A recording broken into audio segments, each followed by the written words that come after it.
Hello and welcome to my cosy little corner here in Yorkshire.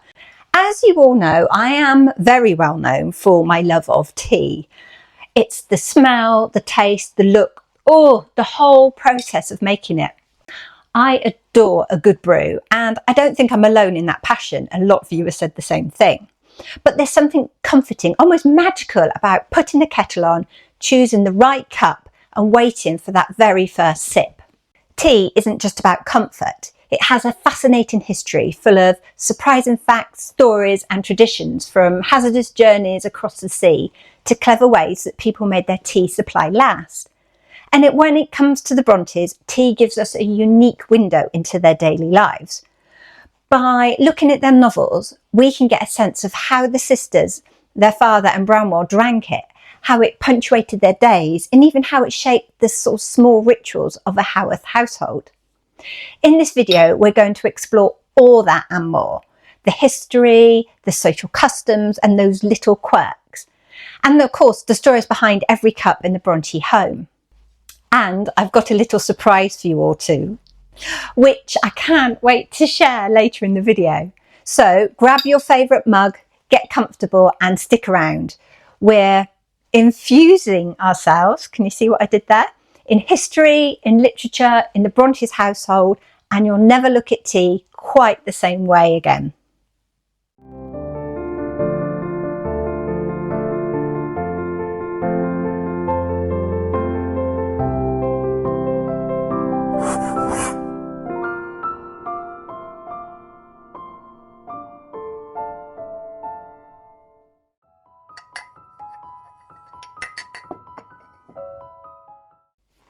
So, did the Brontes drink tea? The answer is yes, very much so. Tea would have been part of their daily lives, especially in a respectable clergyman's household like Patrick Bronte's. Breakfast and evening tea were staples, but by the 1840s, the whole idea of afternoon tea was just beginning to creep in, thanks to fashionable society. Afternoon tea wasn't just about the brew, it was also about a little snack, maybe cakes, bread and butter, and perhaps some biscuits. And it was a way of bridging that long gap between lunch and the evening meal. And I think it was the best invention ever, personally. It was sociable, it was practical, and it was, and still is, very, very English. We don't have an exact diary entry saying Emily drank 3 cups of tea a day, but the evidence of the age, the novels, and what we know about British habits make it very clear that tea was always on the table. In fact, if you wander around the Bronte Parsonage today, tea is literally on display. There is always a teacup and saucer on display in both the dining room and Patrick's study. And of course, the museum preserves Emily's little christening mug, that little white mug with her name on, which still survives. And of course, there's Aunt Branwell's teapot, originally belonging to Reverend William Grimshaw. I love his name. I think it perfectly describes him. Oh, what was I saying? Yes, William Grimshaw. I mean, that was Patrick's fiery predecessor at the church. I mean, imagine all the generations of Haworth tea poured out of that very pot. How many early mornings, cold afternoons or late evenings it must have seen. Oh, I'd love to be there. Tea wasn't just a drink. It was, and still is, an essential part of British life. Boiling water made it safe to drink, and tea leaves could be reused a few times before they became too weak to bother with, so every pot had multiple lives. Tea was made for all occasions, good and bad. For example, someone had a problem. Pop the kettle on. Long day at work. I know, pop the kettle on. Exciting news to tell. Pop the kettle on and tell me everything. I mean, as Brits, we're brought up with the kettle always being on, or maybe that was just me in my household. But anyway, tea makes us feel better when we are cold, ill or sad, tired, or just waiting for something to happen. It was used as a gentle pain reliever and to calm people down. And of course, if a visitor comes to the house, tea was offered because that was good manners. And in a clergyman's household, I'm sure this happened many times a day. Yorkshire people, of course, drink a lot of tea, perhaps because it gets so cold here. So there's absolutely no reason to doubt that Tabby had the pot warming and the kettle on constantly. Tea really does cover anything that might happen in life, whether it be joy, sorrow, excitement, exhaustion, waiting, or of course celebrating. And I think that must have been very true for the Bronte household too. And if you imagine an afternoon tea in their house, with the warmth of the room and the fire, the fresh scent of bread, baking, all those little cakes, and the family gathered around together, it gives you a real sense of how tea was woven into their daily life, not just as a drink, but as a comfort and a ritual. A time to get together, to talk and to share your news, or if the sisters were on their own, a chance to talk about their writing in private, but with a good brew.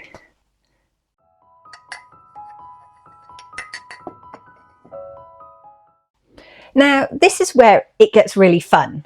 Tea pops up all over the Brontes' novels, and not just as a drink, but as part of daily rhythm of life, and even as a tool for social interaction. In Jane Eyre, Mrs. Fairfax is constantly ordering tea to be laid out, and Jane herself takes walks after tea. It's such a small detail, but it shows how routine and comforting tea was. As Jane says, "I walked a little whilst on the pavement after tea to recover myself." That little phrase, "after tea," tells us so much. I mean, even in fiction, tea is a pause, a moment to gather yourself before the next event. In Shirley, there are extended tea table scenes where Charlotte uses the ritual of drinking tea to bring characters together and subtly reveals their manners, or lack of them. You can practically feel the tension in the room as everyone's waiting for that proper moment to pour or sip or speak. Tea in Shirley is social and at times almost political, a marker of respectability and etiquette. Villette also has plenty of tea moments, not least because Lucy Snow is constantly navigating the social expectations of when and how one should drink tea in polite society. One early scene notes, "I hardly know how the tea came to be so quickly served, but I feel the need of it, a small relief to the mind." Here, tea is almost medicinal, a comfort for nerves and a way to steady oneself in an unfamiliar social setting. Even The Professor, Charlotte's first novel, had little touches of refreshment. A cup of tea shared, a kettle boiled, that anchor the story in everyday reality. Emily Bronte, of course, gives us one of the most memorable tea lines in Wuthering Heights. Linton cries, and I always want to do this in a loud voice, "Give me some tea, I am dying of thirst." Yeah, I can relate. While Catherine's emotional turmoil spills over into her cup. Tea becomes almost gothic, a vessel for emotion as well as refreshment, linking the domestic with the dramatic landscape of the novel. Anne Bronte isn't left out either. In Agnes Grey, tea is part of those quiet domestic moments, sitting at tea with the Murray family, a time for reflection and gentle conversation. In The Tenant of Wildfell Hall, tea scenes frame significant conversations between Gilbert and Helen, often acting as a pause or a moment to gather courage to speak difficult truths. Tea in Anne's novels is subtle, supportive and deeply human. Across all their works, tea is never just a beverage. It's background music to Victorian life, a constant companion, a social ritual, and sometimes even a source of drama or emotion. Every cup tells you a little about the character, their manners, their comfort, and the world that they live in. Fascinating, isn't it, when you look at it? And it isn't until you start looking that you see this detail either. Well, I think I see tea everywhere, so.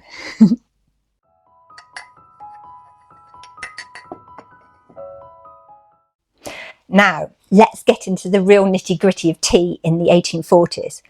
This isn't just about the comfort of a hot cuppa, it's about cost, history and daily life. Tea was still considered a luxury. Even respectable households like the Brontes, it wasn't something you poured freely. Tea was heavily taxed by the government. Sometimes the duty was almost as much as the tea itself. By the 1840s, a pound of Bahia, if I said that right, the cheapest black tea, costs around 2 shillings and 6pence per pound, while finer teas like Hyson, I hope I said that right, could be nearly double that.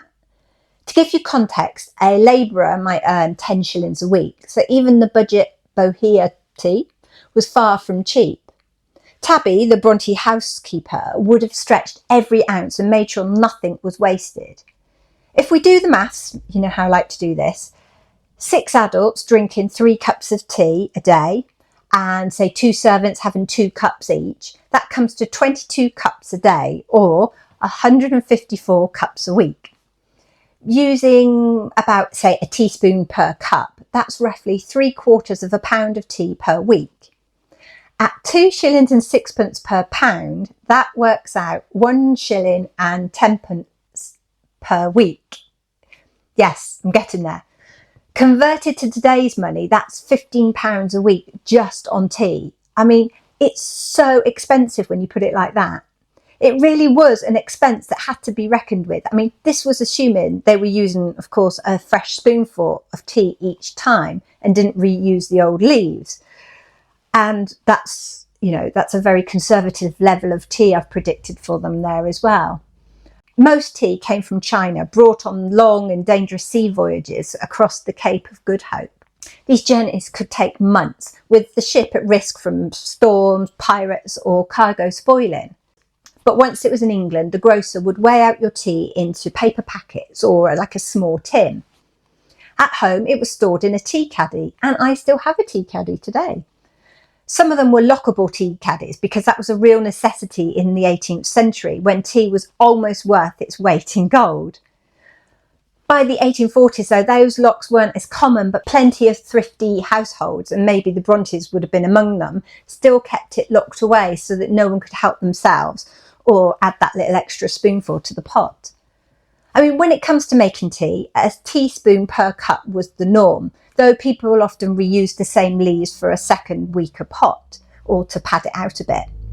The water had to be boiled, especially in Haworth, when the local water was just renowned for its grit and dirt and, of course, contamination. Once drunk, the leaves would then be dried and either sprinkled on the garden plants or the vegetables you were growing, or even used as a mild cleaner because it had a little abrasion, so you could sort of use it for scrubbing, says me doing this. Nothing was wasted. There is a fly in here. I can hear him. I bet he zoomed by a few times and I've just not spotted him, but I can hear him. The dog's here. He should really be guarding me from it, but he's fast asleep. And then when we come to the age-old debate, milk first or tea first? Well, by the 1840s, the middle classes were usually putting the tea in first and then adding milk after, thought to help judge the strength and, of course, avoid that over milkiness. George Orwell himself famously insisted on tea first. He said, "You can exactly regulate the amount of milk." He had a point. There was also the porcelain worry. Pouring boiling tea straight onto a cold milk could prevent this delicate cup from cracking. Modern science even backs this up, saying that adding milk to already hot tea warms it more gently and protects its flavour. Genius, love science. In the Bronte household, I reckon they followed the contemporary norm, tea first, then milk. And that way you could control the strength, which was handy, especially if the leaves were being reused and it wasn't particularly strong anyway. And of course, in Yorkshire, we don't go in for the milky tea. Oh no. And yes, Dad, I am talking to you. I can't understand how you drink your tea practically white. Oh, it's disgusting and so cold. Ugh. Sorry. As for how it was served, in the parlour tea was almost always poured into china cups with a saucer, preferably mashed tin, especially if you had company. Emily did have that christening mug that we mentioned, which you can still see at the Parsonage. But I think that was more for ceremonial, perhaps used for milk when she was a child, or more likely just as a keepsake, not for her everyday tea as an adult. Mugs were more practical. Yes, they are. Used for working men or for casual kitchen drinking, and you would never be seen in public slurping your tea from a mug. And did children drink tea? Well, that's a fascinating question that I had to look into. And by the early 19th century, it wasn't unusual for children to be given very weak tea or very milky and with sugar. It was part of the family meal. It was seen as wholesome and warming alternative to water or beer. Yes, we might have to go into that another day, but yes, beer for children. The Bronte children almost certainly had some tea from a young age, though it would have been diluted or made from those spent leaves that we mentioned before, so it wasn't as strong as Patrick or Aunt Branwell's. Tea was more than refreshment. It marked the rhythm of the day. The new fashion for afternoon tea introduced by the Duchess, I can't say it, I'll try that again. Duchess of Bedford, there we go, I did it, in 1830s. Well done, thank you so much for introducing this fashion. Total respect. And the fashion was catching on. A light meal of bread and butter or cakes with a cup of tea to bridge that long gap between lunch and dinner. Ingenious invention. Even if the Brontës didn't go in for a formal afternoon tea at home, they would certainly have been taking part when visiting or hosting. And that just makes me feel all warm and fuzzy. So every cup in the Bronte household carried with it a story of expense, effort and ritual. From the dramatic voyage of leaves across the sea to Dabby's careful hand measuring out of the week's supply. To the choice, of course, of whether you put milk first or last. Tea wasn't just a drink. It was part of their world, woven into daily life as surely as the books they wrote.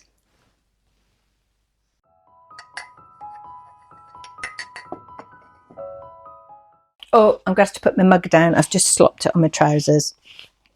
Nice. Pop it up there. And that fly is still hanging around. I've been in my room all morning doing other bits and bobs, not heard it. The minute I sit down and start talking to you guys, it's out to get me. Now, I can't really talk about tea without asking the big question, can I? Dunking. Do you do it? Because, let's be honest, there's something deeply satisfying about dipping a biscuit in a hot brew. The Victorians did it too, though before you picture them with a chocolate digestive or a hobnob, think plainer, sturdier biscuits. Early digestives had been invented in 1839, and there was plenty of plain, dry sorts that would soften beautifully when you dunk them in your tea. And here's the thing, dunking actually started for a very practical reason. Biscuits back then were harder, drier, and sometimes not much tastier than ship biscuits. I am being careful how I say that. So dipping them in tea wasn't just indulgence. It was a way to make them palatable. Especially if your teeth weren't particularly healthy. By the Brontes' time, dunking would have been part of the everyday tea table, even if you were frowned upon by your aunt and your father. Something you do obviously only in the comfort of your own home. But polite society was another thing completely. In formal afternoon tea, dunking, as you can imagine, definitely was frowned upon. You wouldn't catch a lady sitting there in a genteel gathering, plunging a biscuit into a cup, crumbs and all. That would have been considered very bad manners, very messy, and just obviously not the thing to be done. But behind closed doors in family settings, well, that's a different story. We all do it. And isn't that the wonderful thing? Some traditions haven't changed a bit. We may have moved on from dry, sturdy biscuits to the likes of, chocolate digestives or my personal favourite, bourbons, but the dangers remain. Now, I know I'm not the only one who needs to talk about this. We've all lost a biscuit at the bottom of our mug. It's practically a national rite of passage. And of course, then we've got the awful decision. Do we scoop out the soggy mess or do we leave it at the bottom and finish the brew?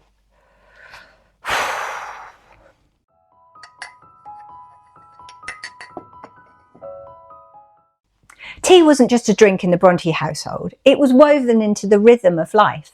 And in many ways, that tradition carries on in Haworth today. The way the Brontes used tea for comfort, for social visits, for daily routine, really set the tone for how Yorkshire embraces it now. Even walking around the village, you can see it's everywhere. Cafes taking pride in pouring the perfect cup of Yorkshire tea, and visitors making the most of a pause from exploring the small shops in the Parsonage. Coach parties are famous for it. They stop wherever they go for a tea and a wee, which is very much of the modern Bronte experience in Haworth. Society might have changed, fashion and technology have obviously moved on, but in many ways we are still close to the old ways. We share a brew while we're catching up with friends. We say, let's have a nice cup of tea, that will make everything better when something goes wrong. I mean, that's exactly what would have happened in those very rooms at the Parsonage when, say, Ellen came to visit, or when Charlotte had received yet another rejection letter for the professor. I mean, the lovely people at the Parsonage themselves recognised the importance of tea, with the cups and saucers on display in the dining room and Patrick's study, like I said. I mean, I think it's like a quiet nod to how central tea was to daily life and social rituals. Tea still marks occasions, big or small. It punctuates the day whenever you're celebrating something, or you're comforting yourself, or you're just taking a moment. We pride ourselves on tea making in Britain. Yes, we do. And nowhere more so than when you're in Haworth, where the tradition is celebrated and shared with visitors from all over the world. It's also fascinating to reflect on why tea matters so much then and why it continues to matter now. In 1840, it was a safer alternative to the local water.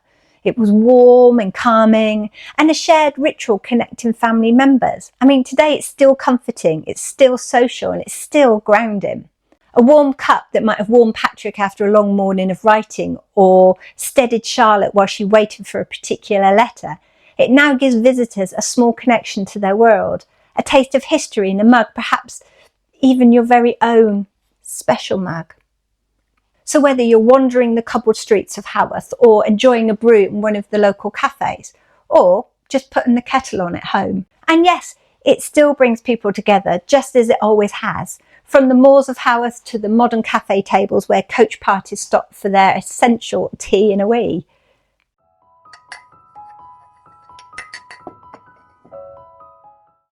Oh, it's getting dark outside. I think it's going to rain. So, you might have noticed me waving this around during my video. And yes, I've been keeping it secret for months. I even given one to my really good friend Alice with these strict instructions saying, no photos, no posting, don't even think about it, bless her. I wanted this reveal to be just right. At the time of year when we pack away our flip-flops and we start hunting out our fluffy socks and snuggly jumpers. And now, yay, I can finally share it with you. And I am so excited to show you my new Brontë mug. How cool is that? Some of you might not know that I have this little online shop. That's actually where my public Brontë adventure started. I mean, I started making Brontë-inspired things that I loved and I wanted to buy for myself. And then over the years, it's grown into a bit of a mix. I've got everything from prints on handmade paper to my Anne Brontë replica necklace, and I've even got these really cute little retro style school badges with Brontë scholar on them. Oh, and I love it. I've got things like pencil sets and postcards, and anyway, of course, there is now a new addition to my shop, and that is my Brontë mug. My shop is sort of like a little collection of what I love and what I think other Brontë fans will love too. And I can guarantee they are made with love and care. And I put so much time and effort into finding the perfect piece. It's unreal. And then there's obviously, that's where the Brontë mug comes in. It's designed for those chilly autumn evenings when you want to settle down with a Brontë book for like the 20th time. And it takes, wait for this, 400 millilitres of tea. Whoa. That is a good size. No skimping here. When I went for it, I went for a proper mug. You know, one of them that you can really get your hands round, which is why I've nicknamed it the hug mug, because it holds a proper brew. Because, you know, tiny cups, they don't quite cut it when you're hunkered down with your book and the wind's howling outside. Like now, the rain has just come down in absolute hoofing it. My goodness. Sorry, distracted by the rain. What were we talking about? Cups. Yes, little cups, they just don't cut it for me. When it's weather like this, you just want your mug of tea, you want to curl up in your big chair with your book and holding your mug. I mean, bone china, don't get me wrong, it is beautiful and there is a time and a place for it. But yeah, this is doing it for me. So on one side, it says, a strong, stormy brew blend capable of fueling dramatic inspiration. A beverage best enjoyed with a well-worn Bronte novel as the wind howls outside and the candlelight flickers. Well, I don't have candlelight, but I certainly have a storm going on outside at the moment. On the other side is a lapwing feather. Yes, I use that as my logo because it's a little nod to those birds that the Brontes would have seen on the Haworth moors. And then, of course, we have the mock dictionary entry, which is obviously Bronte, a fictional but entirely necessary beverage for book lovers and obviously storm watchers alike. And for anyone who prefers something a little bit more traditional or maybe can't drink a gallon of tea like me, I do have a matching little teacup with a saucer, which is beautiful and it's perfect for, you know, those special occasions. But I also do a teapot because if you're like me, when I make a brew, I like to make a big pot of tea and keep topping it up. But I can tell you that all my ceramic pieces are made in a small pottery in Stoke-on-Trent, the heart of British pottery. So you know that they're properly made. They're not mass produced. They are made by hand. Everything in my shop it's either been made by me or by skilled people that I've met and talked to, and you know, I know they take care. And I've always stayed true to this idea from the very start. So all these items are available for you. I ship worldwide where I can, and I offer free UK delivery. Woohoo! So whether it's your first brew of the day, a cosy reading session, or just a little treat for yourself or a fellow Bronte fan, this mug is a little piece of Moorland magic. And I really, really hope you love it as much as I do, because it makes a smashing cup of tea.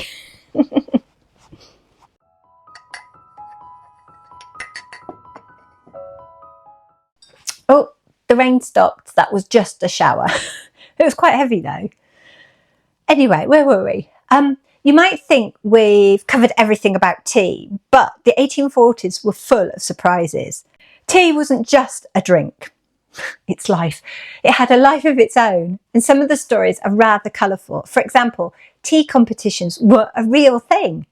Traders would hold contests to see whose new shipment of lees were best, and newspapers sometimes reported on the winners. The prize wasn't just pride. A good reputation could make or break a grocer's business. Tea was also a part of politics and protest. There were debates over taxation, and smugglers were surprisingly common. I mean, some families even kept secret cachets of tea to avoid paying heavy duties. I mean, people loved it so much they would go to quite extraordinary lengths to keep it in their home. And newspapers of the day warned against overindulging in luxuries like tea for the lower classes. The influence of tea even reached fashion. Serving and drinking tea elegantly required appropriate attire. Good excuse. Ladies' magazines of the time advised women on tea gowns. They were lighter and more comfortable dresses suitable for the drawing rooms, but still respectable enough to impress your visitors. A tea gown wasn't just practical, it was a statement. It was showing that a household was cultured and aware of social nuances. And of course, the rise of the tea cosy around this time kept pots warm whilst adding a decorative flair to the table. I mean, it was also very practical, but it was stylish. Plus, to me, I always think it was another way to show off your many talents to your friends. You could be like, oh yes, Lady Brustleton, I made it myself. Oh, you are so kind. Tea also, sorry. Oh, it made me giggle. Tea also had that remarkable power of social equalisation. While it was luxury, it also created a sort of shared experience across classes. Servants, apprentices and visitors could all pause for a cup of tea.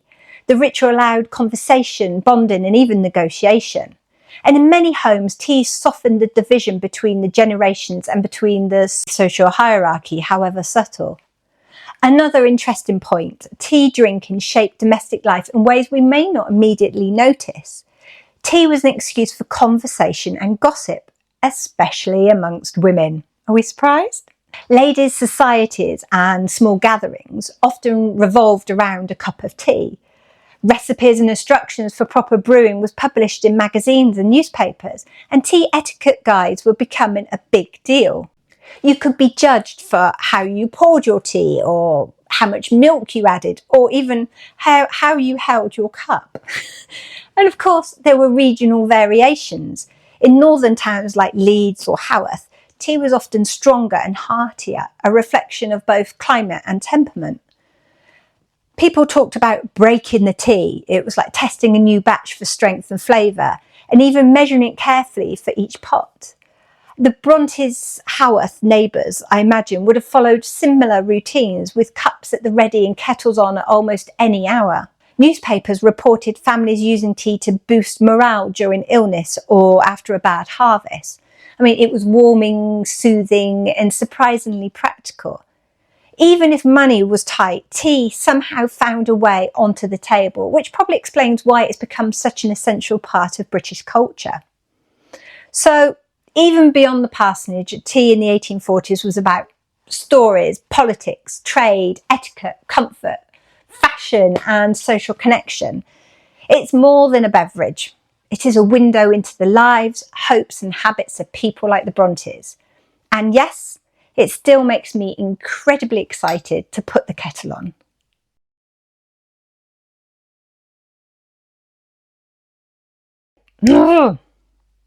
Quite the same way again.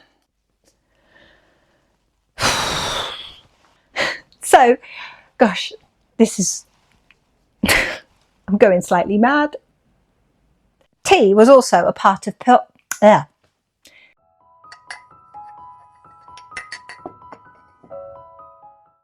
I finished my brew. It's a shame. I should have made a pot of tea and then I could have kept topping it up throughout the video, but I didn't think. Anyway, I'll pop it down here so that you can admire it.